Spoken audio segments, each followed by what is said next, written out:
សុស្ដីប្រិមិត្តវិលមកជួបគ្នាសាជាថ្មីម្ដងទៀតហើយជាមួយនឹងពិភពរឿងនិទានហើយថ្ងៃនេះដែរយើងនឹងពិពណ៌នារឿងមួយដែលមានចំណងជើងថាព្រះពាយនិងព្រះអាទិត្យពន្លឺព្រះសូរិយារះមកក្តៅហែងបន្លែបង្ការគ្រឿងស្វិតស្រពោនអាចចំណាស់រដេះរដាស់ពេញវាលស្រែរដូវប្រាំងខ្យល់បក់ហួតសងូតត្រពាំងបឹងបួរដែលជាហេតុធ្វើឲ្យមនុស្សម្នានិងសត្វពិបាករស់នៅយ៉ាងខ្លាំងតែយ៉ាងណាថ្ងៃនេះមានបរិសម្នាក់បានដើរកាន់ចបសម្ដៅទៅដីស្រែចម្ការរបស់គាត់ដែលជាហេតុធ្វើឲ្យព្រះអាទិត្យមានការងឿងឆ្ងល់យ៉ាងខ្លាំង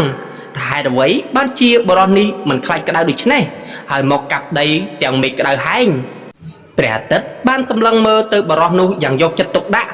រំពេចនោះព្រះពាយក៏លេចមុខចេញមកហើយក៏និយាយទៅកាន់ព្រះអាទិត្យថា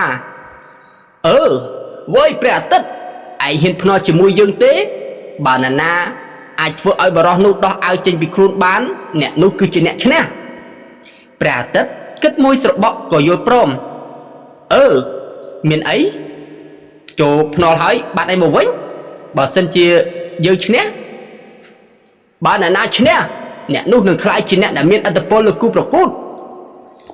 ពួកគេទាំងពីរនាក់បានសន្ទនាគ្នាអំពីការប្រកួតរួចរាល់ហើយ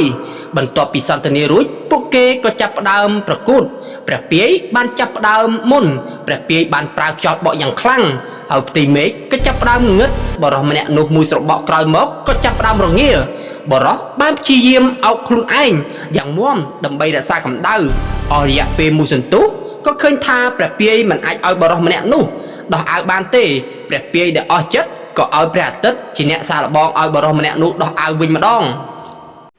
នៅខណៈនោះព្រះអាទិត្យក៏ចាប់ផ្ដើមបញ្ចេញរស្មីដល់ត្រចះត្រចង់ហើយពពកងងឹតក៏រសាត់បាត់អស់កម្ដៅក៏ចាប់ផ្ដើមគ្របដណ្ដប់ជំនួសភាពត្រជាក់តែអ្វីដែលនឹកស្មានមិនដល់នោះបរិសម្នាក់នោះក៏ស្រាប់ចាប់ផ្ដើមដោះអាវចេញពីខ្លួនព្រោះដោយសារតែក្ដៅស្អុះស្អាប់ពេក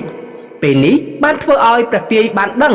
ថាភាពត្រជាក់ខ្លាំងពេកមិនអាចឲ្យមនុស្សយល់ព្រមដោះអាវចេញពីខ្លួនបានឡើយតែផ្ទុយទៅវិញពួកគេរឹតតែព្យាយាមពាក់អាវទៅវិញព្រះពាយបានយល់ព្រមចុះចាញ់ព្រះអាទិត្យគ្រប់យ៉ាងហើយពេលនោះព្រះពាយដែលជាខ្យល់គ្រប់ពេលដែលព្រះអាទិត្យហៅវាតែងតែមកជានិច្ចព្រះអាទិត្យបាននិយាយថាបើនរណាចាញ់ហើយនៅកន្លែងណាក៏ដោយបើសិនជាមានកម្ដៅខ្លាំងត្រូវតែមានខ្យល់បក់មក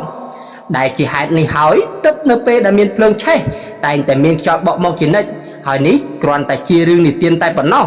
បើមានចន្លោះខ្វះខាតឬលួសត្រង់ចំណុចណាក៏សូមមេត្តាខន្តីអភ័យទោសពីសំណាក់បងប្អូនប្រិយមិត្តអ្នកទស្សនាហើយខ្ញុំបាទក៏សូមអរកាយគ្រប់លាជួបគ្នានៅពេលវេលាលើកក្រោយបាយបាយ